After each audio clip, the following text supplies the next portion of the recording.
ওনার সামনে যে আপনি দেখছেন আমরা তার মেধা যাচাইয়ের জন্য কিছু প্রশ্ন করব, যেহেতু তাকে বিয়ে শাদী দিতে হবে, আপনারা জেনে শুনে তো নিবেন। তো কিছু প্রশ্ন করি, সে বলুক, এর মাধ্যমে আপনারা বুঝতে পারবেন মেয়েটা সংসারী না সংসারী না। 27 বছর তো ধরেন আপনার বয়সের চাইতে বড়ই ছেলে হবে। হ্যাঁ বড়, যেমন 35, 40, 30 এরকম হলে সমস্যা নেই। আমার মতো হলে চলবে? হ্যাঁ। আমার বয়স কত বলেন তো? কত 40? অনেক বেশি, আমার 50 পার হয়ে গেছে। ছেলে মানুষের বয়স সমস্যা নেই। না, আমি একটা জিনিস দেখলাম, যত মেয়েদের সাথে আমি কথা বলছি, আমি আমার বয়স জিজ্ঞাসা করলে মেয়েরা 40 পর্যন্তই বলে। আপনারও তো ওরকমই লাগে, কারণ আপনাদের কিছু কথা বলতেন আপনার বয়স 40। না, আমার বয়স এখন 51। ফেস কাটিং সুন্দর, নাক খারাপ। আমার 51 চলতেছে এখন, রানিং 51 বছর বয়স আমার এখন চলে। সবাই আমার বয়সটা এরকমই বলে, যাই অসুবিধা না, এটা আল্লাহ তাআলার তরফ থেকে আমি পাইছি। তার জন্য মানুষ কম বয়স বলে, এই জন্য আমি অনেকে জিজ্ঞাসা করি যে আমার মতো হলে চলবে কিনা।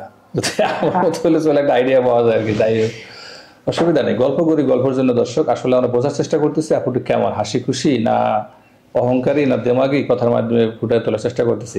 আচ্ছা, আপনাকে যদি কেউ বলে যে বিয়ের পরে আপনার নামের বিয়ে হলো, আপনার স্বামী নিয়ে আপনি হানিমুনে কোথায় যাবেন ঘুরতে, প্ল্যান কি?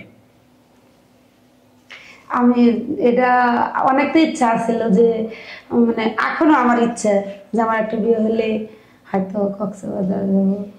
কক্সবাজারটাই পছন্দ কেন? ওখানে তো শুধু মানুষ আর মানুষ, আর তো কিছু নাই। তাছাড়া মানে আমি তো কোনো জায়গায় ঘুরতে যেতে পারি না। আচ্ছা, যেহেতু আপনি গরিব মানুষ, তারপরে মানুষের আশা বা আকাঙ্ক্ষা থাকে, তাই না? আপনি বিয়েতে কি খুব ধুমধাম করে বিয়ে করার ইচ্ছা আছে না স্বাভাবিকভাবে? সেটা ভাগ্যের উপর ছেড়ে দিলাম। আমার আমার ইচ্ছা যে আমার যাতে ঝাড়বাতি আছে না, ওগুলো দিয়ে যদি আমার বিয়ে হইতো, আমার মন চায় যে ওরকম মানে আনন্দ ফুর্তি নিয়ে। এইভাবে বলা যায়, ইচ্ছা তো অনেকই, কিন্তু আমার তো সামর্থ্য নাই যে বিয়ে করবে জেনে বুঝে যেভাবে করে সেভাবে আমার খুশি থাকতে হবে। আমার তো এরকম ইচ্ছা আছে, কিন্তু আমার কে দেবে বিয়া? আমি খাইতেই পাই না, আমার সমস্যা থাকে কি হবে। আচ্ছা, আপনার বিয়েতে কি আপনি খুব ধুমধাম করে উৎসব করবেন না কিভাবে, কি আসলে একটু বুঝাই বলেন তো। সেটা হচ্ছে আমার ভাগ্য, কারণ যার সাথে আমার বিয়ে হবে, আর সে যদি দেখা যাচ্ছে যে ধুমধাম করে করলেও হবে, আর যদি দেখা যাচ্ছে যে অল্প কয়টা লোকজন নিয়ে এসেও, তাতে কোনো সমস্যা নাই। সবকিছু ভাগ্য, যেভাবে হোক না কেন।